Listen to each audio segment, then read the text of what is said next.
नाशिकचे जिल्हाधिकारी सूरज मांढरे आणि कोरोनाच्या स्वॅबच्या चाचण्या करणारी दातार जेनेटिक्स लॅब यांच्यामध्ये गेल्या काही दिवसांपासून सुरू असलेला कलगीतुरा हा अखेर शांत झाला आहे. या दोघांमध्ये फारच मोठी कुस्ती सुरू झाली आहे आणि ती चांगली रंगेल असं वाटत होतं, परंतु ही कुस्ती नुरा कुस्ती ठरली. अचानक मंगळवारी जिल्हाधिकाऱ्यांनी दातार जेनेटिक्स लॅबला 4 अधिकाऱ्यांसह भेट दिली आणि पाहणीअंती त्यांना असं आढळून आलं की लॅब अत्यंत अत्याधुनिक आहे, व्यवस्थित काम करते आहे आणि जी काही नियम आणि बंधनं घालून दिलेली आहेत त्याच्या कक्षेमध्ये राहूनच तिचं कामकाज सुरू आहे. आणि ते पाहिल्यानंतर या समितीने जो अहवाल तयार केला त्याच्या आधारे जिल्हाधिकाऱ्यांनी या लॅबला स्वॅबचे नमुने घेण्यासाठी आणि त्यांची चाचणी करण्यासाठी पुन्हा अनुमती दिली. जिल्हाधिकाऱ्यांनी दाखवलेलं हे दातृत्व बघून लॅबलाही मग उपरती झाली आणि तिने जिल्हाधिकाऱ्यांच्या विरोधात 500 कोटी रुपयाचा अब्रू नुकसानीचा दावा दाखल करू अशा आशयाची जी नोटीस पाठवली होती, ही नोटीस कंपनीनं आपण मागे घेत असल्याचं यावेळी जाहीर केलं. याबाबत जिल्हाधिकारी म्हणाले की आरोग्य विभागाचे अधिकारी आणि तंत्रज्ञ यांच्यासह मी या लॅबला भेट दिली, तेव्हा लॅब अत्याधुनिक आहे आणि नियमानुसार काम सुरू आहे हे माझ्या लक्षामध्ये आलं. समितीनं जी पाहणी केली तिचा अहवालही आला आणि मग त्याच्या आधारे आम्ही या लॅबला नमुने स्वीकारण्यास आणि त्याची चाचणी करण्यास अनुमती दिली. त्याचप्रमाणे लॅबचे प्रमुख राजन दातार यांनीही आपण जिल्हाधिकाऱ्यांना दिलेली नोटीस मागे घेत आहोत असं स्पष्ट केलं. त्यामुळे आता आरोग्य विभाग, प्रशासन आणि खाजगी लॅब यांच्यामध्ये निर्माण झालेला वादंग हा आता संपुष्टात आलेला आहे.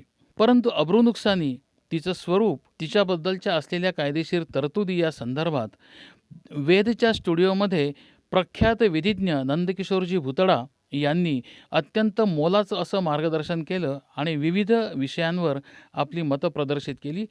त्यांनी वेदच्या श्रोत्यांसाठी आणि प्रेक्षकांसाठी साधलेला हा संवाद आपण आता पाहूया. सध्या कोरोनाच्या दहशतीखाली आपण सगळेच वावरत आहोत आणि त्यातही कोरोनाचा पुन्हा प्रकोप वाढतो की काय असाही एक प्रश्न सगळ्या नागरिकांच्या मनामध्ये निर्माण झालेला आहे. या पार्श्वभूमीवर नाशिकच्या जिल्हाधिकाऱ्यांनी कोरोनाच्या चाचणीचे अहवाल देणारी जी एक प्रमुख लॅब होती त्या दातार जेनेटिक्सला त्यांनी पुढील आदेश मिळेपर्यंत या चाचण्या करू नये अशी नोटीस बजावलेली आहे. तर दातार जेनेटिक्सने देखील जिल्हाधिकाऱ्यांच्या विरोधात 500 कोटीचा अब्रू नुकसानीचा दावा दाखल करण्याची कारवाई सुरू करण्याचा इशारा दिलेला आहे. यामुळे आरोग्य क्षेत्रामध्येच सगळीकडे वेगवेगळ्या चर्चांना उधाण आलेलं आहे. तर जिल्हाधिकाऱ्यांनी या प्रकरणी घेतलेली भूमिका आणि त्यांनी दातार जेनेटिक्सला बजावलेली नोटीस ह्या कितपत व्यवहार्य आणि कायदेशीर आहेत, त्याच्यामध्ये काही उल्लंघन झालेलं आहे का, किंवा दातार जेनेटिक्सनं जिल्हाधिकाऱ्यांच्या विरोधात जी कारवाई करायचं ठरवलं आहे ही कारवाई कितपत सार्थ ठरणारी आहे, त्याच्यामध्ये कायदेशीर मुद्दे कोणते असतील, या सगळ्या कायदेशीर बाबींबाबत चर्चा करण्यासाठी आज आपल्याकडे आलेले आहेत नाशिक जिल्ह्यातीलच नव्हे तर महाराष्ट्रातील प्रख्यात विधिज्ञ ॲडव्होकेट नंदकिशोरजी भुतडा. भुतडाजी नमस्कार. नमस्कार. वेद न्यूजमध्ये आपलं स्वागत आहे. तर मला सांगा की हे प्रकरण सगळं आपल्याला माहिती असेल, आपण वृत्तपत्रातून आणि वेदवरच्या बातम्यातून ते जाणून घेतलं असेल. तर असं सांगा की या सगळ्या प्रकरणामध्ये जिल्हाधिकाऱ्यांची एक बाजू आहे आणि जेनेटिक्सची एक बाजू आहे. तर मुळामध्ये ही नोटीस देणं म्हणजे जिल्हाधिकाऱ्यांनी जो आदेश दिलेला आहे तो कितपत योग्य वाटतो कायदेशीर दृष्ट्या? मला जे वाचायला मिळालं हो, म्हणजे जिल्हाधिकाऱ्यांची नोटीस हां, आणि दातार जेनेटिक्सने पाठवलेली नोटीस, हो, याच्यातला जो मजकूर आहे हो, एवढ्याच बाबतीत आपल्या समोर मटेरियल बरोबर आहे. आहे. हो, त्यामुळे आपण त्याच्याबद्दल आपण बोलू शकतो. हो, हो, आता पहिला प्रश्न असा आहे की जिल्हाधिकारी यांनी जी नोटीस दिली आणि पुढच्या चाचण्याचं जे काम आहे ते थांबवलं, हो, त्याच्याबद्दल दातार जेनेटिक्सचा महत्त्वाचा आक्षेप असा आहे की नैसर्गिक न्यायाच्या तत्वाच्या विरुद्ध ते वागले जिल्हाधिकारी. अच्छा, नैसर्गिक न्यायाची तत्व म्हणजे काय की nobody should be condemned unheard, हां, म्हणजे कोणालाही संधी दिल्याशिवाय तुम्ही त्याच्यावर कुठलाही आरोप करू शकत नाही किंवा त्याला शिक्षा करू शकत नाही.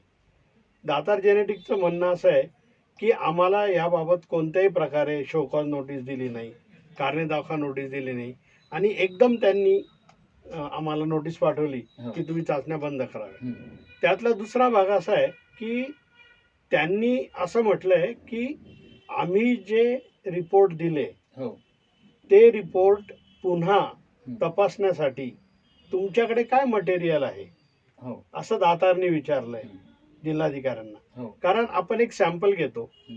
त्या सॅम्पलवरून आपण टेस्ट करतो. हं.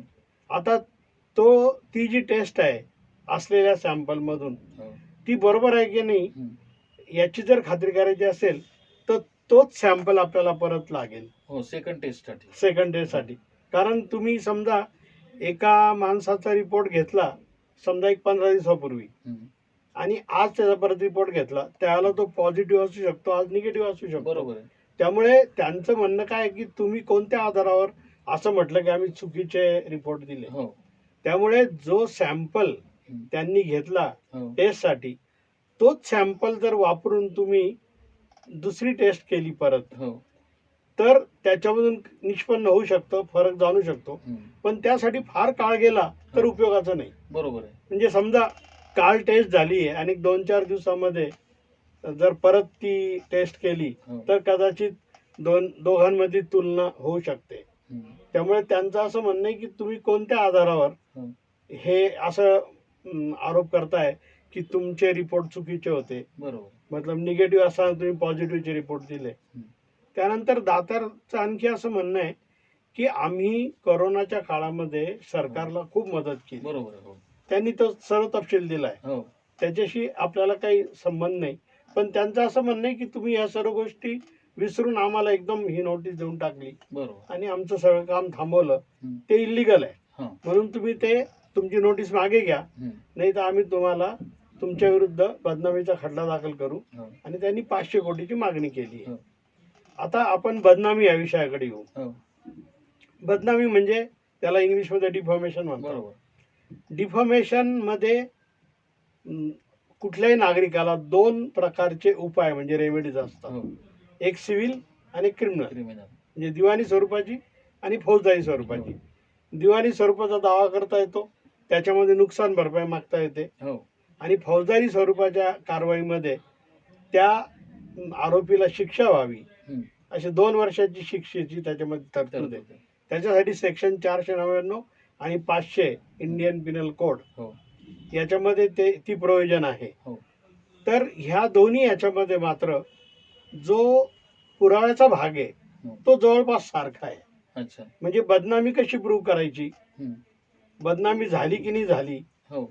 आता त्यातला एक महत्त्वाचा भाग असा आहे की बदनामी होण्यासाठी हं. त्या बदनामीकारक मजकुराच्या बाबतीत पुन्हा 2 प्रकार आहे, हां. तोंडी आणि लेखी. म्हणजे तोंडी बदनामी करता येते, हं. तोंडी बदनामी झाली तरी तुम्हाला उपाय आहे, रेमेडी आहे. अच्छा. आणि लेखी केली तर पुरावाच असतो. पुरावाच असतो. कारण तोंडीबद्दल असं म्हणता येतं की मी असं बोललोच नाही. हो. त्यामुळे तो विषय थोडा अवघड आहे. पण लेखी जेव्हा एखादा मजकूर बदनामीकारक छापला जातो हो. त्यावेळेला सगळ्यात पहिला प्रश्न असा असतो की तो बदनामीकारक मजकूर प्रकाशित झाला का. बरोबर. इंग्लिशमध्ये त्याला पब्लिकेशन म्हणतात. हो. म्हणजे कसं, मी तुम्हाला एक उदाहरण सांगतो. समजा तुम्हाला एका माणसाने पत्र पाठवलं, हं. त्यात त्याने तुमच्याविषयी बदनामीकारक वक्तव्य केले. हो. ते पत्र तुम्ही घेतलं आणि फाडून टाकलं, जाळून टाकलं. हं. तुमच्याशिवाय तिसऱ्या माणसाला त्या पत्रातला मजकूर माहीत नाही, हं. तर त्या मजकुराचं प्रकाशन झालंच नाही. हं. त्यामुळे बदनामी होऊच शकत नाही. बरोबर. ते पत्र त्याचं प्रकाशन झालं पाहिजे, म्हणजे लोकांना त्याची माहिती झाली पाहिजे. बरोबर. मग कारण बदनामी दुसऱ्याच्या नजरेत असते, हो. आपल्या नजरेत नाही. आपल्या नजरेत. एखादा माणूस हा बदनाम आहे की नाही हे दुसरा माणूस ठरवतो ना. हं. त्यामुळे प्रकाशन हा एक महत्वाचा भाग असतो. बदनामीचा दुसरा महत्वाचा भाग आहे की जो बदनामीकारक तथाकथित बदनामीकारक मजकूर लिहितो हं. त्याच्यात जर सत्यता असेल, हो.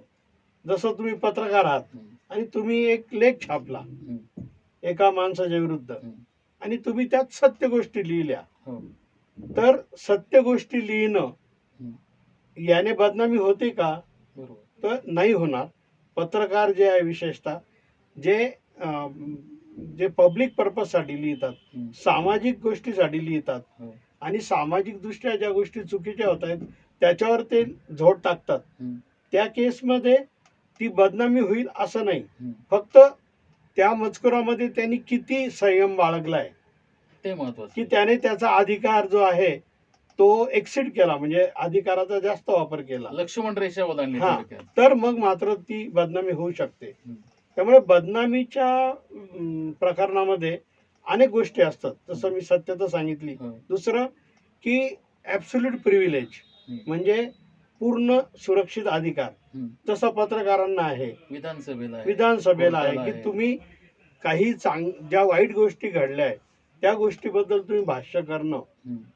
ही बदनामी होऊ शकत नाही. केव्हा? ज्यावेळेला त्या मजकुरामध्ये किंवा त्या वाक्यांमध्ये सत्यता नसेल तेव्हा. हम्म.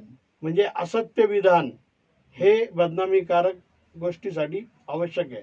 बदनामीवर जो मजकूर लिहिला तो जर असत्य असेल तर बदनामी होईल. बरोबर. त्यामुळे जेव्हा बदनामीचा खटला दाखल होतो तेव्हा बदनामीकारक मजकूर जो प्रकाशित करतो किंवा लिहितो त्याला हे प्रूव्ह करावं लागतं, साबित करावं लागतं की त्या मजकुरामध्ये सत्यता आहे. बरोबर. आणि जर सत्यता असेल तर त्याला बदनामीच्या खटल्यामध्ये कुठल्याही प्रकारची शिक्षा किंवा शिक्षा दंड होत नाही. किंवा नुकसान भरपाई देता येणार नाही. तिसरा महत्वाचा मुद्दा असा आहे की नुकसान भरपाई दिवाणी स्वरूपाच्या खटल्या किती द्यावी. हम्म. 500 करोड मागितले कोणी, हम्म. कोणी 100 करोड मागतं, कोणी 1 करोड मागतं. त्याला कुठलंच मोजमाप नाहीये. हो. कोर्टासमोर जो पुरावा येतो त्या पुराव्याच्या आधारे कोर्ट असं बघतं की जो वादी आहे ज्याने खटला दाखल केलाय त्या माणसाचं चारित्र्य कसं आहे. येस. बदनामी व्हायला अगोदर तुमचं नाव पाहिजे, लौकिक पाहिजे. हो. तुमचं नाव लौकिक नसेल तर तुमची बदनामी होण्याचा प्रश्नच येत नाही. ते कोर्ट पाहतं. दुसरं कोर्ट काय पाहतं की त्याच्यामध्ये वादीचं आर्थिक नुकसान काय झालंय. येस. आता जसं दातार जेनेटिक्सने काय म्हटलं की तुम्ही आमची एवढी मोठी इन्व्हेस्टमेंट असलेली लॅब बंद करायला लावता, त्या ठिकाणी निश्चितपणे नुकसान भरपाईचा विषय कोर्टाला विचारात घेता येईल. हो. पण एक सामान्य खटला आहे की एका माणसाने दुसऱ्याची बदनामी केली, दोघंही व्यक्तिगत म्हणजे इंडिव्हिज्युअल आहे आणि त्या खटल्यामध्ये समजा 100 कोटी मागितले तर किती नुकसान भरपाई द्यावी याला काही मोजमाप नसतं. येस. ते पूर्णपणे कोर्टाचा न्यायाधिकार येतो. अच्छा. हा. आणि दुसरं कधी कधी असं होतं की बदनामी जर प्रूव्ह झाली तर वादीने कितीही नुकसान भरपाई दिली, कोर्ट 1 रुपया सुद्धा देतं. अच्छा. टोकन म्हणून. सिम्बॉलिक. हा की हा बदनामी झाली आहे परंतु नुकसान भरपाई देण्यासारखी काही परिस्थिती नाही. नाहीये. पण मग आता बदनामी झाली तर मग काय करायचं. मग कोर्ट मे ग्रँट ₹1 ओके. As compensation. बरोबर. त्यामुळे नुकसान भरपाईचा विषय आणखी वेगळा आहे. आणि दातारांच्या विषयाबद्दल बोलायचं झालं तर त्या नोटीसचे वेगवेगळे भाग करावे लागतील. बर. संपूर्ण नोटीस ही बदनामीसाठी नाहीये. येस. संपूर्ण मी मगा म्हटल्याप्रमाणे त्यांनी असं म्हटलंय की तुम्ही आम्हाला संधी न देता तुम्ही आमच्यावर आरोप केले, बरोबर. आमचं म्हणणं ऐकून घेतलं नाही आणि तुम्ही एकदम हे केलं.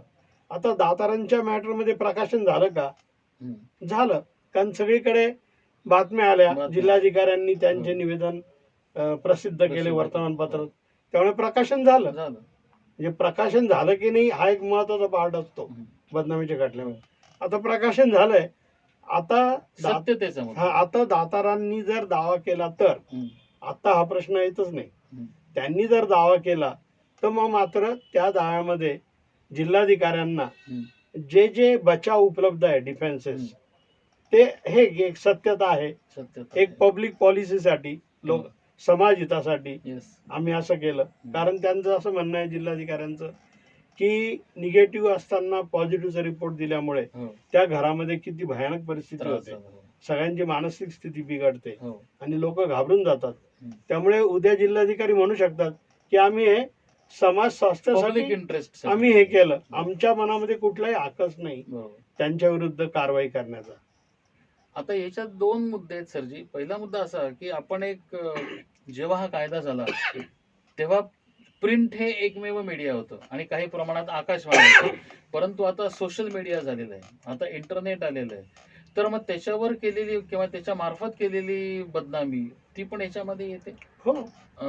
आपण म्हणतो व्हॉट्सअपचे किंवा मल्टीमीडिया मेसेज असतात असे काही पाठवले हो. तर ते पण त्याच्यात काउंट होतील. सगळ्या कुठलाही मीडिया असो, लिखित समजा व्हॉट्सअपवर एखाद्याने बदनामी केली, हो. हा, आणि तो व्हॉट्सअप त्याने त्या पर्टिक्युलर व्यक्तीला पाठवला हम्म. आणि त्या व्यक्तीने तो अजून कोणाला पाठवला नाही किंवा पाठवणाऱ्याने आणखी कोणाला पाठवला नाही, Yes. तर प्रकाशन होईल का? हम्म. नाही होणार. नाही पण याच्यात कसं आहे आता की 256 पर्यंत आपण ग्रुप करू शकतो आपले. असे प्रत्येकाकडे 10-10, 15-15 ग्रुप आहेत. कमी असतील. पण समजा यांनी माझी बदनामी करणारा एक मेसेज मला पाठवला किंवा यांनी यांच्या ग्रुपवर तो व्हायरल करून टाकला. मलाही पाठवला आणि तिथे व्हायरल केलं. ते साबित करावं लागेल ना. हा ते की त्याने महत्वाचं आहे. त्याने फक्त त्या माणसाला पाठवला की अजून इतर लोकांना त्यांनी पाठवला. हम्म. जर इतर लोकांना पाठवला असला हम्म. तर प्रकाशन होईल त्याचं.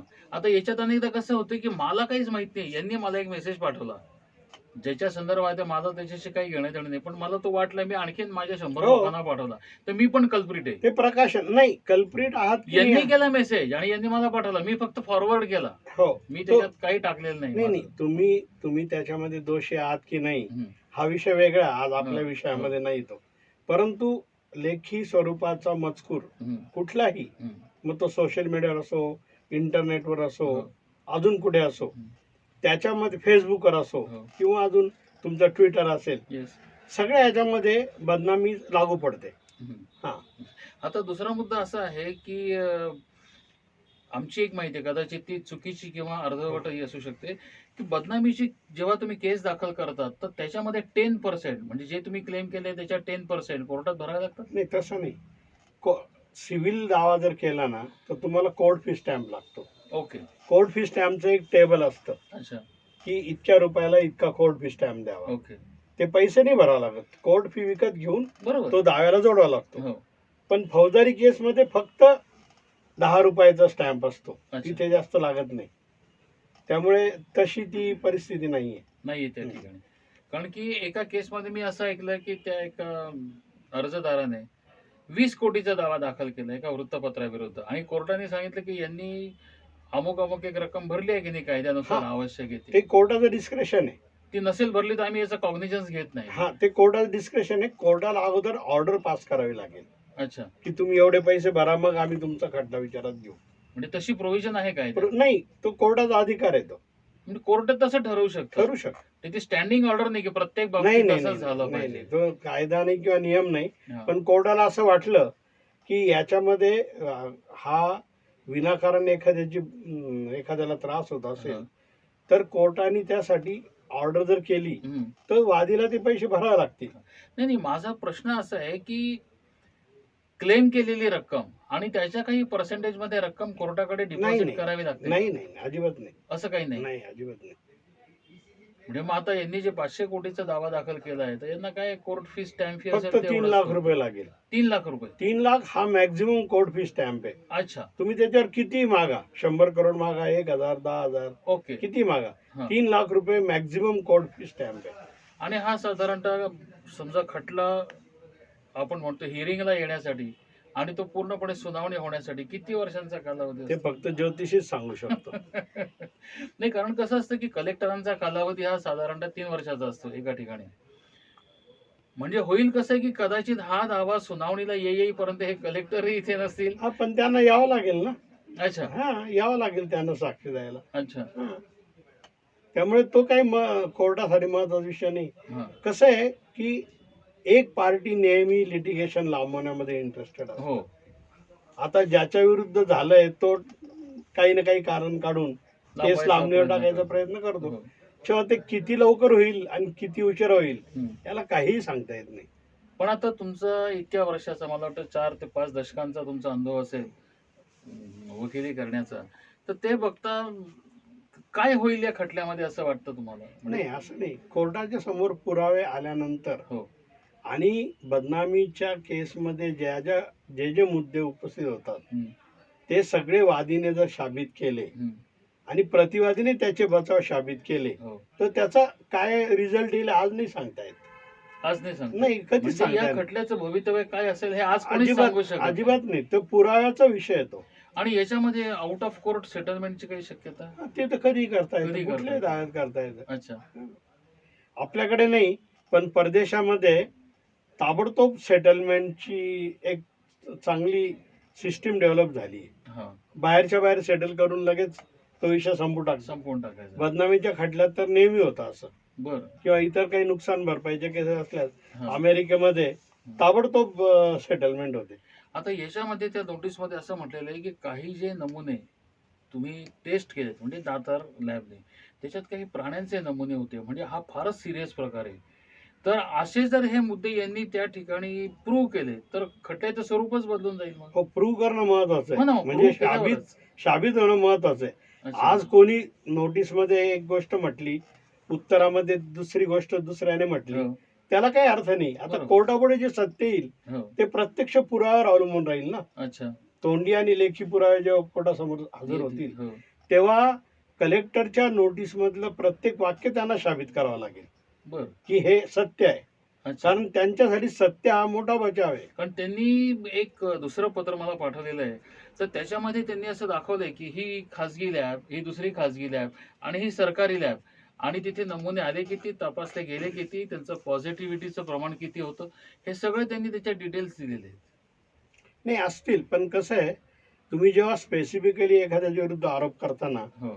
त्याला मी सुरुवातीला सांगितल्याप्रमाणे हो. की ज्या ज्या सॅम्पलवरून हो. तुम्ही टेस्ट केली आहे, हो. तो सॅम्पल उपलब्ध आहे का तुमच्याकडे? बरोबर आहे. दुसऱ्या सॅम्पलची टेस्ट घेऊन किंवा अजून कोणीतरी काहीतरी चुकीचे रिपोर्ट दिले हम्म. म्हणून सगळ्यांना एका याच्यात गणता येणार नाही ना. बरोबर आहे. हा, प्रत्येकाची केस इंडिव्हिज्युअल आहे, हा. प्रत्येकाच्या फॅक्ट्स वेगळ्या आहे, हो. त्याप्रमाणे सगळं त्यांना बघावं लागेल. अच्छा. हम्म. म्हणजे आपण असं म्हणू शकतो की सध्या दोघांनी फक्त दावे केलेले आहेत आणि दावा दाखल झाला, एवढाच फक्त त्याचं स्वरूप आहे. नोटीस दिली आहे, दावा नाही अजून. दावा फक्त पण नाही नोटीस. अजून. अहो, अनेकदा असंच होतं की आमच्या पत्रकारितेमध्ये तर हा खूप असा काय म्हणूया वादाचा किंवा दहशतीचा विषय आहे की कोणीतरी सांगतं अरे बाबा तुझ्या विरुद्ध ते अमुक छापलं तमुक छापलं, मग तो म्हणतो अरे साधं सुद्धा नाही, 100 कोटीच्या अब्रू नुकसानीची नोटीस, 100 कोटीच्या अब्रू नुकसानीचा दावा दाखल केलाय, आणि नंतर मग कळतं की हा दावा नाहीये, ही फक्त वकिलामार्फत नोटीस पाठवली आता हा आहे. फरक आहे ना, नोटीस पाठवणं. तर सामान्यांना ते कळत नाही हा, बरोबर आहे. की आता ह्या सुद्धा प्रकरणामध्ये काही माध्यमांनी ज्या बातम्या छापल्या, दावा दाखल असं छापलंय, पण ते तसं नाहीये. नाही, म्हणजे आपल्याला माहित नाही दावा दाखल झाला, त्यांनी इशारा दिला हा, नोटीसमध्ये असं असं करू की आम्ही. तुम्ही जर हे नाही साबित केलं तर केलं. आम्ही तुमच्या विरुद्ध बरोबर. दावा करू. हो. तर दावा केल्यानंतर हा. त्याला एक नंबर पडतो बरोबर. कोर्टामध्ये, ते सगळं आपल्याला माहित होऊ शकतं. हो. पण याच्यात आत्ताच नोटीस दिली त्यामुळे लगेच दावा झाला असेल असं वाटत नाही. अच्छा. कारण कलेक्टरचं उत्तर त्याच्यावर गेलं की नाही गेलं, हो. ते सगळं. आणि याच्यामध्ये आता असा काही मुद्दा आहे का की बदनामी केल्यापासून किती दिवसात हा दावा दाखल एक करायला वर्ष. पाहिजे? 1 वर्ष अच्छा. मुदत 1 वर्षाची आहे. त्याच्यानंतर गृहीत धरला जात नाही. नाही, दावा दाखलच होऊ शकत नाही ना, अच्छा. Time barred.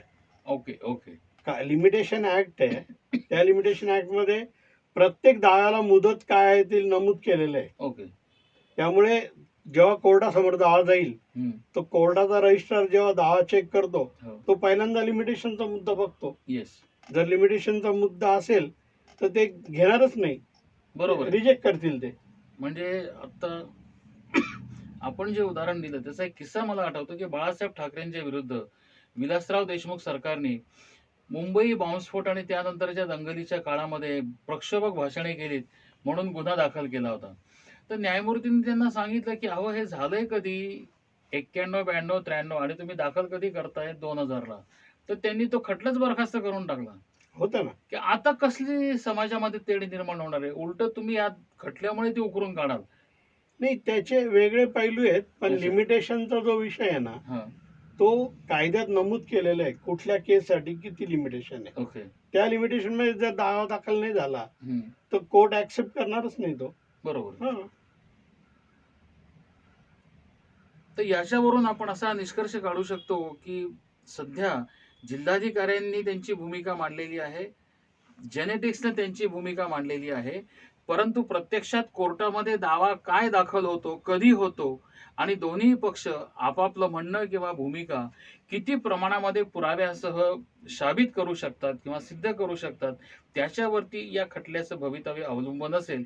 तूर्तास तरी जिल्हाधिकाऱ्यांनी प्रत्यक्षात कारवाई केलेली आहे आणि दातार जेनेटिक्सनं त्यांना फक्त 500 कोटीच्या अब्रू नुकसानीची अब्रू नुकसानीचा खटला दाखल करू अशी नोटीस पाठवलेली बरोबर. आहे आणि त्याचा फैसला कोर्टातच होऊ शकेल असं आपण म्हणू शकतो. सर, बरोबर. आपण आलात वेदच्या प्रेक्षकांच्या भेटीला, त्याबद्दल आपण आला धन्यवाद. मनपूर्वक धन्यवाद. मी सुद्धा धन्यवाद मानतो तुमचे, कारण एका महत्वाच्या विषयावर हो. तुम्ही चर्चा घडून आणली.